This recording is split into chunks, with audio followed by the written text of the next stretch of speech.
act under pressure. Most people don't know what to do. That's not the problem.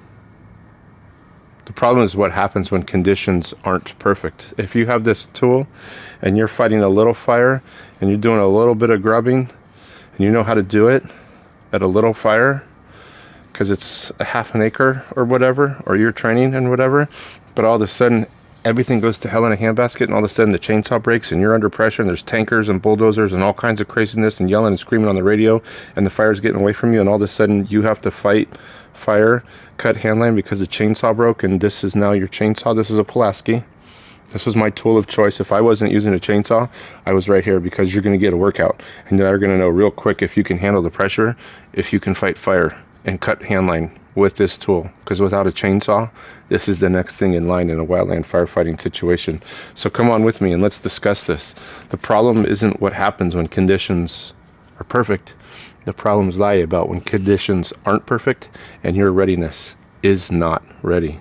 Because knowing a skill in a calm environment like this and executing the same skill under pressure are not the same thing. In wildland firefighting, you're going to have all kinds of pressures you didn't even know you had. You might be at a fire, but you have something on your mind at home or that happened at work or a call you were on earlier today, and that's where most people get exposed. You, as a wildland firefighter, will be exposed. Not because you're stupid, not because you're lazy, but because they trained without pressure. You went out and just... Let's take the pack test. Forget this tool for a minute. Let's take the pack test. You put on 45 pounds of weight, and I see this all over the internet. Let's take the pack test. If you go and do 45 pounds of weight, no matter how you do it, a vest, you put on the pants or your web gear with a water pack, and you go walk around a flat ground around a football field. Maybe you have a Pulaski with you, a wildland firefighting Pulaski with you for the weight, and you just walk around that trail for 3 miles around that football field for 3 miles. What kind of stress is that? Yeah, it's hard. Okay, you're right. But you're not hiking. You're not going to fight fire on flat ground. Put yourself under a load. Put yourself under pressure. Go up the mountain with the 45 pounds of weight on your back. See your breathing. You're going to breathe differently on a flat track around a football field than you will climbing a mountain or climbing a trail. You're going to breathe differently. Don't train without pressure. You need the pressure to make sure you can do the job. You need to have the pressure. Skill readiness means you can perform the fundamentals when you're tired, you're uncomfortable, and things aren't going as planned, because they never do. At a wildland fire, plan out the window, because whatever you go for, it changes. It changes real fast. Real fast. It's not about how clean it looks. It's not about anything. It's whether you can hold it up at a wildland fire or any type of call that you're on when stress shows up. Stress doesn't create new problems. It creates the ones that you didn't train through. Make sure that you have that in you. Let me say that again. Stress doesn't care about new problems. It reveals the problems you didn't train for or work through. Most people train for confidence, not reliability. Train confidently in this, and reliability in your ability to do this at the right time under pressure will show up automatically. Verbatim. I'm going to do a video eventually on how to couple and uncouple wildland firefighting hose. And the sound that makes will drive captains crazy. But when the pressure is on and it's time to link that next hose, and you can do it blindfolded, underwater, in heat, smoke, not being able to see.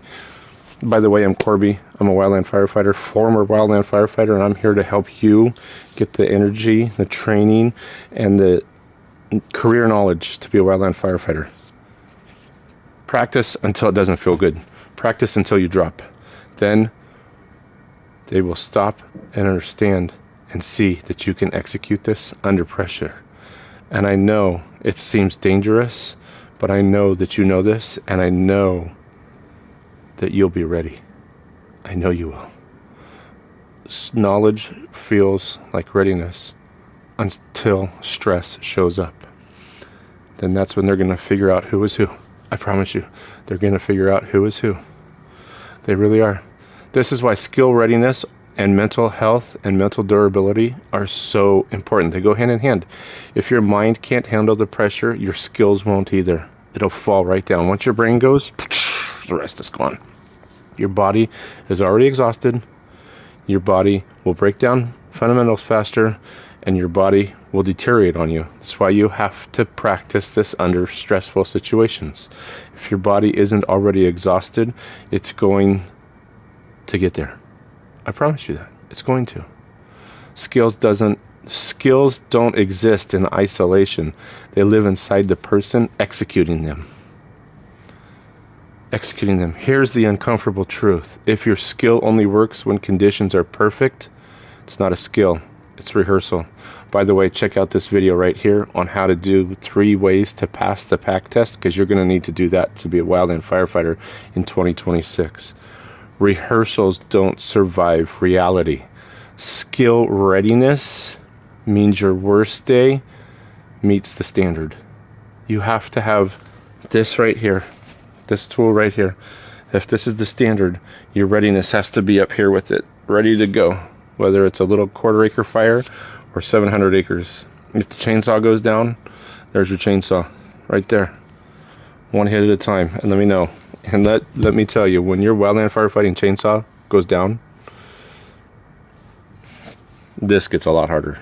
A lot harder. Skill readiness doesn't come from tested fundamentals. It means slower reps, cleaner basics, less variety, more consistency. It means training when you're tired, training when you're uncomfortable, and training when you don't feel like you're sharp. It happens all the time. Because that's when your habits show up. Your habits show up when you are under pressure, and it has to happen right now. That's when it happens. This is what I mean. You just have to have these fundamentals. It's not about being perfect. It's not about being reliable. Because when things matter, nobody cares about what you know. It's how you execute them. It's how you go about it. They care about, can you execute? Can you execute under pressure? Can you run this stressfully in the middle of the night and your headlamp goes out and you're the chainsaw and this is your chainsaw? Can you? Can you? I sure hope so. I sure hope so, because in the next video, we're going to talk about professional reliability and how this goes right hand in hand with all of this. It's proven over time. You have to have these pillars, because if you don't, everything's going to fall apart and your training doesn't matter.